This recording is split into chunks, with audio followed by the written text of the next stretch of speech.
Hoje, a gente vai colocar sobre a lupa um ativo que tem dado muita dor de cabeça, gerado um debate gigante e, para falar a verdade, um certo pânico no mercado financeiro recentemente. O famoso e agora polêmico fundo imobiliário TGAR11. Para quem acompanha de perto esse setor, tá impossível ignorar a montanha-russa que engoliu os investidores. Mas em vez de a gente ficar só no ruído, vamos dissecar os dados de fato e entender o que realmente está acontecendo por trás das cortinas. E a nossa história de hoje começa com um belo de um susto, 72 centavos. Durante muito tempo, esse fundo rodava como um reloginho, entregando aquele R$ 1 redondo e consistente por cota todos os meses. Era praticamente o cenário dos sonhos. Só que, do nada, os pagamentos despencaram para esses 72 centavos. E foi exatamente esse corte brusco, o gatilho absoluto para toda a ansiedade que a gente viu no mercado. Quando o rendimento mensal toma uma facada desse tamanho, a reação natural de muita gente é o desespero imediato. E isso leva a gente direto para a grande pergunta que não quer calar. Por que esses dividendos caíram tão rápido? Entender a mecânica por trás do fundo é literalmente o único jeito de tomar uma decisão racional agora. Sem entender esse porquê, a tendência é seguir o efeito manada e sair vendendo tudo no prejuízo. Então, vamos montar esse quebra-cabeça juntos. Ponto 1. O mistério dos dividendos. Para ter uma ideia da situação, olha o contraste brutal desses números agora. O preço de mercado da cota caiu ali para casa dos R$ 68,40. Só que o dividend yield dos últimos 12 meses ainda mostra absurdos 15,98%. E foi justamente essa promessa de quase 16% de retorno que atraiu tanta gente no passado. Muita gente que entrou sem entender a operação de verdade. Com a queda recente, começou a debandada. O indicador PVP, que mede o preço contra o valor patrimonial real do fundo, está amassado em 0,62, um desconto gigantesco.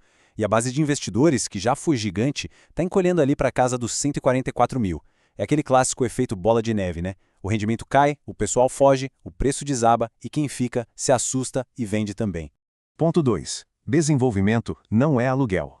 Para a gente entender se essa fuga toda faz algum sentido, tem que virar uma chavinha na cabeça. A confusão toda está na essência desse ativo. De um lado, a gente tem aqueles fundos imobiliários tradicionais, tipo de galpão logístico ou shopping. O modelo é super simples. Eles compram um imóvel pronto e distribuem a renda do aluguel. É previsível. Do outro lado, o TGAR11 é um bicho diferente. Ele é um fundo de desenvolvimento. Ele compra o terreno no mato, faz a infraestrutura, constrói do zero e vende para ter lucro. Ou seja, não tem um inquilino pagando boleto todo mês. A grana vem puramente da venda do que foi construído ou luteado. E quem já encarou uma obra na vida vai sentir um frio na espinha com essa máxima. Construir uma casa sempre leva mais tempo e custa muito mais caro do que o esperado. Se reformar o banheiro de casa já é uma dor de cabeça enorme, imagina só rodar a operação de um fundo gigantesco de desenvolvimento. O orçamento inicial de obra grande quase nunca é o valor final. O cronograma atrasa, chove, o material encarece. Essa imprevisibilidade faz parte do DNA de desenvolvimento imobiliário. E esse é o risco número 1 que tem que estar claríssimo. Parte 3. As 3 estratégias principais. E como essas obras saem no papel, né?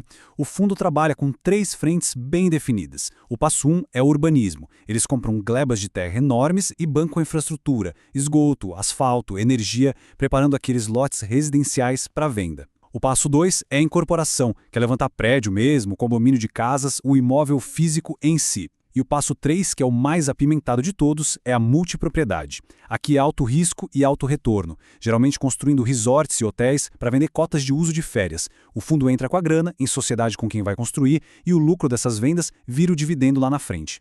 Mas aqui vem um fato super curioso. Apesar de todo esse pânico com o dividendo caindo, os dados dos relatórios gerenciais contam uma história bem diferente na ponta operacional. Se a gente comparar o primeiro trimestre de 2025 com o de 2026, as vendas da área de urbanismo pularam de 182 milhões para 254 milhões de reais, um salto impressionante de 38%. Na incorporação, o negócio dobrou, foi de 35 para 70 milhões, cravando 98% de aumento. A única frente que caiu foi a multipropriedade, que recuou ali uns 5%, porque depende mais de turismo, que flutua bastante. Mas no fim do dia, o volume de venda dos principais braços do fundo está crescendo muito forte. Número 4. Isolando riscos com SPS. Quando você tem um monte de obra rodando ao mesmo tempo pelo país, proteção jurídica é literalmente a base de tudo. E é aí que entram as chamadas SPS, ou Sociedade de Propósito Específico. Basicamente funciona assim. Para cada projeto novo, tipo o gigantesco loteamento Vila Mercedes, com quase 500 unidades, eles abrem um CNPJ novo exclusivo para aquilo. O fundo entra como sócio majoritário e se junta com a construtora local. E a grande jogada é que quando o projeto acaba e tudo é vendido, essa empresinha simplesmente some, ela é dissolvida. A grande mágica dessa estrutura é a tal da segregação de risco. Pensa comigo, se por acaso uma construtora parceira num projeto específico quebra as pernas e vai à falência, o problema fica preso dentro daquela SPE. O patrimônio principal do fundo, o bolsão maior, não é contaminado por essa falha isolada. Fica tudo blindado. Vamos para o quinto ponto, o efeito da taxa Selic. Aí a gente para e pensa, poxa, se a venda estrutural está boa e a proteção jurídica está no lugar, por que o dinheiro da distribuição sumiu? A resposta está num baita desalinhamento de mercado. Olhando o gráfico do que o fundo esperava vender versus o que realmente caiu no caixa da empresa, a gente vê que o mercado imobiliário congelou. O fundo está lotado de estoque, lote e projeto pronto, mas as vendas dos últimos meses bateram no muro. Ficou muito abaixo da meta. E o grande vilão desse congelamento é um número bem indigesto, a Selic em 14,75%. A matemática não perdoa, pessoal. Quando a taxa básica de juros vai para as nuvens, os bancos começam a cobrar fortunas para liberar financiamento imobiliário. Fica inviável para o consumidor final. Uma família que antes conseguia financiar um terreno com facilidade, agora descobre que o banco cortou o crédito ou exige uma renda altíssima. E se o cliente final não consegue o dinheiro do banco, o fundo não consegue vender as unidades construídas. É simples assim. Com crédito travado, os gestores caíram numa verdadeira sinuca de bico. Eles tinham duas escolhas péssimas. A opção A era fazer um saldão maluco, queimar o estoque com um mega desconto só para gerar dinheiro rápido e manter aquele R$1 de dividendo artificialmente. Isso ia acalmar todo mundo hoje, mas ia destruir a margem do fundo. A opção B era segurar esse estoque todo no balanço, manter o preço de venda para proteger o valor real do patrimônio, mas assumir que no curto prazo o dividendo ia desabar. Os gestores tomaram o caminho amargo da opção B. Preferiram proteger o patrimônio e aguentar a fúria do mercado do que queimar o futuro do fundo. Então, o plano deles, basicamente, virou um baita jogo de paciência focado na macroeconomia. Quando a gente espia as projeções do Boletim Focus, tem uma luz no fim do túnel. A previsão é que a Selic saia desses absurdos 14,75%, caia ali para uns 13% no final de 2026 e bata 11% lá para o final de 2027. O que eles estão fazendo é hibernar o estoque. Eles seguram tudo agora, aguentam o baque e esperam os juros caírem. Quando isso acontecer, o crédito bancário destrava, o brasileiro volta a financiar imóvel e eles vendem estoque todo pelo preço cheio, liberando todo o lucro retido de uma vez só. O que traz a gente para a reflexão final desta análise?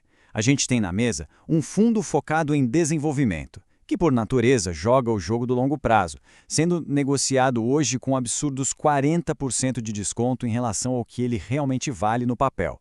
Só que não é para qualquer estômago. Destravar todo esse valor pode levar um bom tempo e muita paciência com a volatilidade até que os juros despenquem. Então, olhando frio para os dados, sem o barulho e o desespero do mercado, a grande pergunta que fica para a estratégia de investimento de cada um é: vale a pena bancar o risco dessa espera? Muito obrigado por acompanharem mais essa investigação com a gente e até a próxima!